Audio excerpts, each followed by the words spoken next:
കൊല്ലം സുധിയും രേണു സുധിയുമാണ് ഇപ്പോൾ കേരളത്തിൻ്റെ അടിസ്ഥാന പ്രശ്നം.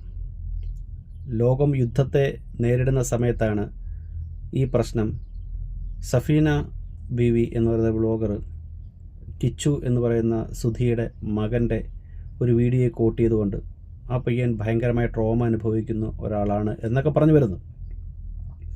ഇവരൊക്കെ പണ്ട് എവിടെയായിരുന്നു? ഈ സഫീന ബീഗം കുറച്ച് നാൾ മുമ്പ് അടൂരുള്ള ഒരു ഒലിവിയ എന്ന് പറയുന്ന ഒരു സ്ഥാപനത്തിൻ്റെ സ്റ്റാഫുകളുമായിട്ട് ബന്ധപ്പെട്ടുള്ള ഇഷ്യൂ വന്നപ്പോൾ കണ്ടിന്യൂസ് അതിൻ്റെ ഓണേഴ്സിനെ പറയാനൊന്നുമില്ല, പോലീസ് സ്റ്റേഷനിലും അടൂർ ജംഗ്ഷനിലും അവരുടെ വീടിൻ്റെ വാതക്കലും പോയി ചീത്ത വരെ വിളിപ്പിക്കുന്നവരുണ്ട്. എന്നിട്ട് അവരെന്തായി അവിടുത്തെ പ്രശ്നങ്ങളെല്ലാം സോൾവ് ചെയ്തു. ആ സ്റ്റാഫുകൾ, ആ പാവം പിടിച്ച കുട്ടികളായിരിക്കുമല്ലോ ഈ പറയുന്ന ഒലിവിയ എന്ന് പറയുന്ന സ്ഥാപനത്തിൽ ജോലിക്ക് വന്നുകൊണ്ടിരുന്നത്. അവരുടെ എല്ലാം പ്രശ്നങ്ങൾ ഇവർ സോൾവ് ചെയ്തു. അതും അവിടുത്തെ ഒരു സ്റ്റാഫിന് ഉണ്ടായ ഒരു ക്രിമികടിയാണ് ആ പ്രശ്നത്തിൻ്റെയും കാരണം. ഇവിടെ ഇപ്പോൾ കിച്ചു എന്ന് പറയുന്ന സുധിയുടെ ഫസ്റ്റ് മകൻ, അവൻ്റെ മാനസിക സംഘർഷങ്ങൾ ഒരുപക്ഷെ അവൻ പബ്ലിക്കിൻ്റെ ഇടയിലേക്ക് പറഞ്ഞ അവനും സ്വാഭാവികമല്ലേ, സ്വാഭാവികമായിട്ട് എല്ലാവരും ഒരേപോലെ ആയിരിക്കണമെന്നില്ലല്ലോ. ഈ രേണു എന്ന് പറയുന്ന വ്യക്തി, സുധി എന്ന് പറയുന്ന ആൾ ഇൻട്രൊഡ്യൂസ് ചെയ്തത്, മലയാളക്കരയ്ക്ക് ഇൻട്രൊഡ്യൂസ് ചെയ്തത്, ഈ സ്റ്റാർ മാജിക്കിൽ വരെ ഇൻട്രൊഡ്യൂസ് ചെയ്തത് രേണു എന്ന് പറയുന്ന വ്യക്തിയാണ്. മറ്റ് രണ്ട് ഭാര്യമാരെയും ഒരിക്കൽ പോലും അയാൾ ഇൻട്രൊഡ്യൂസ് ചെയ്തിട്ടില്ല. സുധി കടം മേടിച്ചും അല്ലാതെയും ഒക്കെ തന്നെ പലരുമായിട്ടും സാമ്പത്തിക ഇടപാടുകളൊക്കെ നടത്തിയിട്ടുണ്ട്. ഈ സാമ്പത്തിക ബാധ്യത ഉണ്ടായിരുന്ന സമയത്ത് ഈ പറഞ്ഞ വ്ളോഗർമാരൊക്കെ എവിടെയായിരുന്നു? സുധി ഒരു ആക്സിഡൻറ്റിൽപ്പെട്ട് മരിക്കുന്നു. അതോടൊപ്പം തന്നെ ആ കുടുംബത്തെ ഏറ്റെടുക്കാൻ, ആ സുധിയോടുള്ള സ്നേഹം കൊണ്ടാണ് ആ കുടുംബത്തെ ഏറ്റെടുക്കാൻ ആര് തയ്യാറായത്? ഈ മലയാളക്കരയിലുള്ള പലരും തയ്യാറായിട്ടുള്ളത്.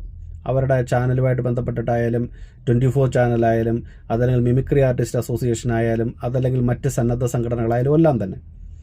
എന്നും പറഞ്ഞ് സുധി മരിച്ചു എന്നും പറഞ്ഞ് രേണു എന്ത് ചെയ്യണം? വീട്ടിൽ കുത്തിയിരുന്ന് കരയണമായിരുന്നു. പുള്ളിക്കാരി കുറച്ചുകൂടെ ബോൾഡ് ആയതുകൊണ്ടും അവരുടെ എഡ്യൂക്കേഷനും അവർ പഠിച്ച കാര്യങ്ങളൊക്കെ തന്നെ ഇടയ്ക്ക് വെച്ചിട്ട് പറയണ്ടായി. അവരൊത്തിരി വിദ്യാഭ്യാസമുള്ളൊരു സ്ത്രീ ആയതുകൊണ്ട് അവരെന്ത് ചെയ്തു? അവർ പബ്ലിക്കിൻ്റെ ഇടയിലേക്ക് വന്നു. അവർക്ക് ആകെ അറിയാവുന്ന ഒരു ജോലി, ഒരു പക്ഷേ അല്ലെങ്കിൽ അവർക്ക് പബ്ലിസിറ്റി കിട്ടുന്ന അല്ലെങ്കിൽ കുറച്ച് വരുമാനം ഉണ്ടാക്കാൻ പറ്റുന്ന ഒരു മേഖല അഭിനയമായതുകൊണ്ട് അവർ ആൽബങ്ങളിലും റീൽസിലും ഒക്കെ അഭിനയിച്ചു. അതിൻ്റെ തന്നെ കാരണം കൊണ്ട് അവർക്ക് ബിഗ് ബോസിലൊരു എൻട്രി കിട്ടി. കേരളത്തിലുള്ള എല്ലാ മലയാളികൾക്കും രേണു സുധി ഇപ്പോൾ ആരാണെന്നറിയാം.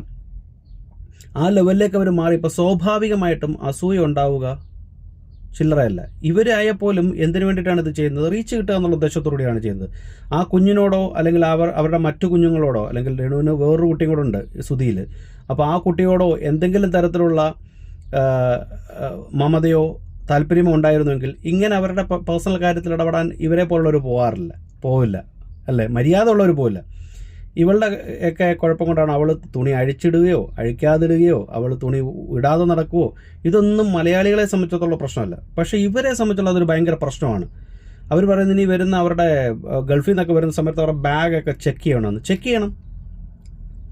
ചെക്ക് ചെയ്താൽ എന്താ പ്രശ്നം? ചെക്ക് ചെയ്യാതെ എന്തായാലും വിടത്തില്ലല്ലോ. അതിനും വേണ്ടി പിന്നെ വലിയ നമ്മുടെ സ്വർണ്ണക്കൊള്ള നടന്നതുപോലെയൊക്കെയുള്ള ഈ സ്പെഷ്യൽ പ്രിവിലേജ് ഒക്കെ എടുത്ത് വരുന്ന ഒരു വ്യക്തിയായിട്ടൊന്നും രേണു മാറിയിട്ടില്ല. സാധാരണ മലയാളി അസോസിയേഷനുകളിലേക്ക് ചെല്ലുക, അവർക്ക് കുറച്ച് അവിടെ ചെല്ലുന്ന സമയത്ത് അവർ വിദേശ രാജ്യങ്ങളിലൊക്കെ പോയിട്ട് വരുന്ന സമയത്ത് സ്വാഭാവികമായിട്ട് വിദേശ രാജ്യങ്ങളിൽ ഓരോ പ്രോഗ്രാമുകൾക്ക് ചെല്ലുന്ന സമയത്ത് മലയാളികളായിട്ടുള്ള കുറേ ചെറിയ ചെറിയ സംഘടനകൾ അവർക്ക് എന്തെങ്കിലുമൊക്കെ ഗിഫ്റ്റുകളൊക്കെ വാങ്ങിക്കൊടുക്കും. അതൊന്നും നാട്ടിൽ കൊണ്ടുവരാൻ പാടില്ലാത്തൊന്നും ആയിരിക്കത്തില്ല. അതായത് സ്വർണമോ അല്ലെങ്കിൽ കള്ളപ്പണമോ ഒന്നും കൊണ്ടുവരാനുള്ള ഒരു ധൈര്യമൊന്നും അതിനും വേണ്ടിയിട്ടുള്ള അറകളൊന്നും ആ ശരീരത്തുണ്ടെന്ന് എന്തായാലും തോന്നുന്നില്ല. പിന്നെ അവർ എക്സ്ക്ലൂസീവായിട്ട് കാണിക്കുന്ന കണ്ടന്റുകൾ അത് കാണാൻ താല്പര്യമുള്ളവർ കാണട്ടെ. നിങ്ങൾക്ക് എന്താണ് ഇത്ര കടി? നിങ്ങളുടെ കടി എന്ന് പറയുന്നത് അവൾക്ക് ഉണ്ടാകുന്ന പബ്ലിക് ഇമേജുകളാണ്. നിങ്ങൾക്ക് എന്താണ് അവരോട് ഈ കടി എന്ന് മനസ്സിലാവുന്നില്ല. അത് പൊതുജനങ്ങൾക്ക് അവരോടുള്ള താല്പര്യം, കേരളത്തിലൊരു 99.9% ആൾക്കാർക്കും രേണു സുധിയെ അറിയാം. സുധിയേക്കാൾ കൂടുതൽ പബ്ലിസിറ്റി ഒരു പക്ഷേ രേണു സുധിക്ക് കിട്ടുന്നുണ്ട്. പിന്നെ അവരുടെ ശരീരം പ്രദർശിപ്പിക്കാതിരിക്കുകയോ ചെയ്യട്ടെ. പക്ഷെ അവരുടെ മകനെ അവർ നോക്കുന്നില്ല എന്ന് പറയുമ്പോൾ അവൻ പറഞ്ഞ 1-2 കാര്യങ്ങൾ എടുത്തിട്ട് അതിനകത്ത് കട്ട് ചെയ്തും ഷേവ് ചെയ്തും ഒക്കെ ആയിട്ട് കൊണ്ടിടുന്നതിനകത്ത് യാതൊരു അർത്ഥമില്ല. അതായത് ഇനി രേണു സുധിയെ ഒരു കാര്യം ചെയ്യണം, രേണു സുധി നിങ്ങളൊരു കാര്യം ചെയ്യണം, അങ്ങ് കൊണ്ട് കേസ് കൊടുത്തിട്ട് അങ്ങ് ജയിലിലാക്കണം. അപ്പോൾ പിന്നെ ഈ സുധിയുടെ മകനെ നിങ്ങൾ നോക്കൂ. ഇത്രയും കാലം നീയൊക്കെ നോക്കിയിട്ടുണ്ടോ? നമ്മൾ ഈ നായ ഓടിക്കാൻ ചെല്ലുന്ന സമയത്ത് നമ്മൾ ആലോചിക്കേണ്ട അവളുടെ ശരീരം അവൾ പബ്ലിക്കായിട്ടോ അല്ലാതെയോ അവർക്കറിയാവുന്ന കാണിക്കുകയോ കാണിക്കാതിരിക്കുകയോ ചെയ്ത് അവർക്ക് കിട്ടുന്ന വരുമാനത്തിലൂടെ അവരാരെയും ശല്യം ചെയ്യാതെ അവർ ജീവിക്കുന്നു. അവരെ വിറ്റ് നിന്നെ പോലുള്ളവർ ജീവിക്കുന്നു. അപ്പോൾ തമ്മിലെന്താ വ്യത്യാസം? ഒരു വ്യത്യാസമില്ല. ആദ്യം അവനവൻ്റെ ഇതിനകത്തുള്ള എന്താ കണ്ണിലുള്ള കരടെടുക്കുക എന്നിട്ട് മറ്റുള്ളവരുടെ കണ്ണിലെ പൊടി നോക്ക് എന്ന് പറയുന്നത് ഇപ്പോൾ ഈ ഒരു വിഷയത്തിൽ പറയാനുള്ളൂ.